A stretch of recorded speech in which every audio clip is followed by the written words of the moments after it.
surah Yasin dengan niat mudah-mudahan Allah selalu memberikan hidayah dan petunjuk kepada kita dan memberikan kelancaran serta pertolongan dalam melaksanakan tugas keseharian kita. Di hari ini saya akan menyampaikan sebuah hadis Nabi Muhammad SAW. Yang hadis itu berbicara tentang bagaimana kita sebagai seorang muslim harus selalu berusaha memperbaiki dan meningkatkan hubungan kita kepada Allah sebagai Rabb, Tuhan pencipta kita. Dan hadis itu juga mendorong agar bagaimana kita sesama manusia selalu saling menghargai, menghormati, dan dalam bahasa besar kita tolong menolong. Islam ini adalah sebuah agama yang sangat luar biasa dan sangat agung. Di setiap nuansa ibadah di dalamnya selalu terisi dan dipenuhi dengan bagaimana hubungan seorang hamba kepada Tuhan dan bagaimana perbaikan hubungan hamba kepada sama hamba. Karena walau bagaimanapun hidup ini kita tidak akan bisa melepaskan dari dua urusan dan hubungan ini. Hubungan kita kepada Allah harus selalu terjalin dengan baik. Bahkan kalau perlu semakin sehari semakin meningkat akan kebaikannya dengan ditandai penguatan iman dan pengamalan terhadap ajaran-ajaran Islam. Dan demikian pula dalam kehidupan kita ini kita tidak bisa memisahkan dan tidak bisa terpisahkan dari hubungan kita dengan sesama kita atau hubungan sosial. Nah, Islam ini kalau ibadah yang hubungannya kepada Allah atau disebut dengan ibadah mahdhah, selalu penekanannya adalah untuk ikhlas, semata-mata menjunjung dan menghargai perintah atau tugas yang diembankan oleh Allah kepada orang muslim itu sendiri. Itu ditandai dengan difardukannya dan diwajibkannya bagi kita sebagai seorang muslim untuk salat sebanyak 5 waktu dalam sehari semalam. Itu sebanyak 17 rakaat. Ibadah salat ini adalah merupakan ibadah mahdhah yang hubungannya bagi orang yang salat langsung kepada Allah Subhanahu wa taala. Disitulah tempatnya seorang muslim, seorang yang beriman bermunajat kepada Allah, berdialog kepada Allah Subhanahu wa taala. Bahkan disitulah tempatnya seorang muslim bagaimana mengutarakan, menyampaikan perasaan isi hatinya kepada Allah dengan cara bermunajat dan berdoa kepada Allah. Sehingga dalam sholat 5 waktu itu meskipun tidak seperti terlihat doa dengan tangan, tapi disitulah Allah akan mengabulkan keinginan-keinginan dan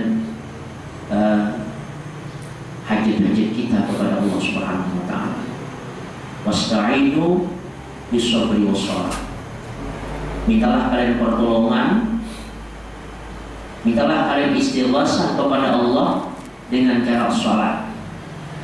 Di sholat itu walaupun kita tidak berdoa langsung seperti ini, tapi dengan sholat adalah sebuah doa yang sangat ampuh untuk mengijabah, mengabulkan keinginan-keinginan kita.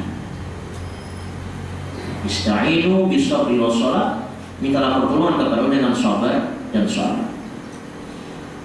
Dan hadis Nabi SAW itu menunjukkan betapa sholat itu adalah suatu hal yang sangat penting bagi seorang hamba yang beriman kepada Allah Subhanahu wa taala.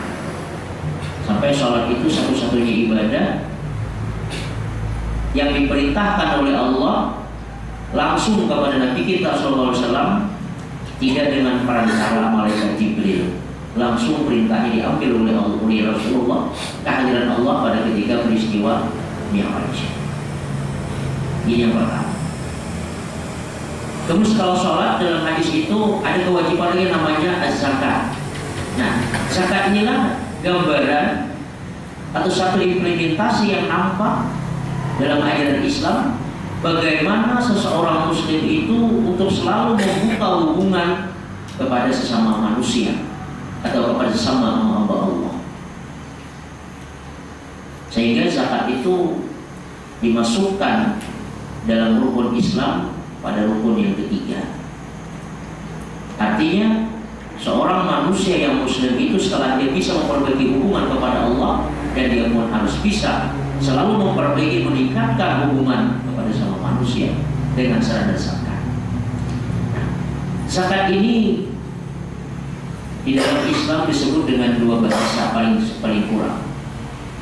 Yang satu az-zakat, yang satu as-shadaqah. Kalau zakat itu biasanya tertentu bagi hak-hak seorang muslim yang ada mempunyai kelebihan harta benda dengan dihitung dari berapa banyaknya dan berapa dia lamanya memiliki akan harta itu. Kalau sedekah ini tidak menghitung, tidak menggunakan hitungan waktu dan berapa kelebihan dari harta yang dimiliki orang muslim itu sendiri. Sedekah ini akan lebih mudah kita lakukan walaupun setiap jam, setiap hari bisa kita lakukan. Tidak harus berapa, yang penting ada. Dan sedekah ini adalah salah satu jalan bagi kita juga orang muslim untuk meminta pertolongan kepada Allah dan berlindung daripada musibah dan petaka. Saya pengalaman Pak pada ketika berkali-kali membawa jemaah umrah. Ketika sampai di Madinah, karena Makkah Madinah itu walaupun kelihatannya spiritualnya luar biasa, tapi di sini juga banyak Pak yang namanya maling, copet juga sangat banyak.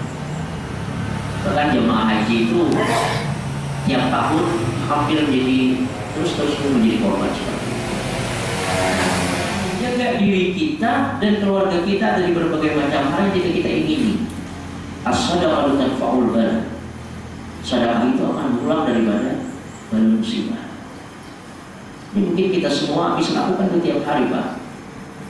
Mungkin 1000, 2000, dimana kita bisa ketemu orang yang kita anggap, misalnya kalau bahasa Banjar itu yang memberi maras, meskipun dia tidak pengemis, kita kasih uang dan sedekah. Dengan niatan semua kita mendapat rahmat Allah dan terhindar daripada musibah. Kita lakukan setiap hari.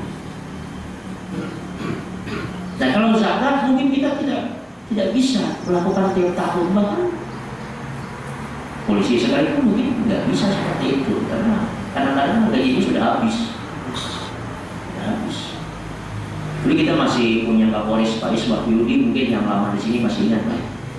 Pak Is itu salah satu Kapolres yang setiap bulan gajinya dipotong 2,5%, langsung dikasihnya sama anak-anak yatim tiap bulan itu. Dia bicara sama saya pada ketika itu.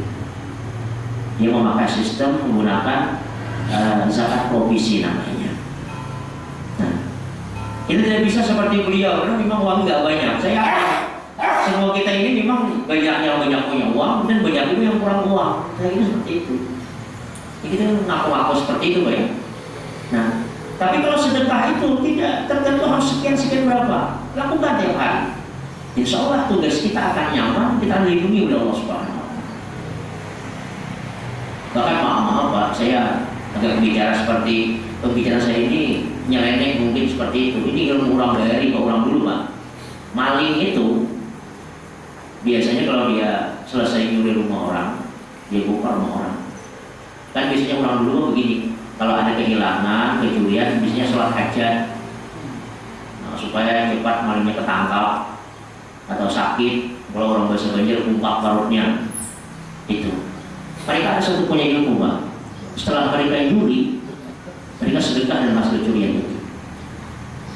Biasanya kata mereka, walau diduain seperti apa juga kena dia. Karena dia yakin dengan hadis Nabi, as-sadaqah tanfa'ul bala. Sedekah itu kan luar. Masa maling itu saya yakin kita enggak. Ada yang lagi, biasanya maling itu ada juga yang supaya nggak kena doa itu, dia langsung nyebut ke kolam musala, mandi di situ. Juga dia kata dia mulak-mulak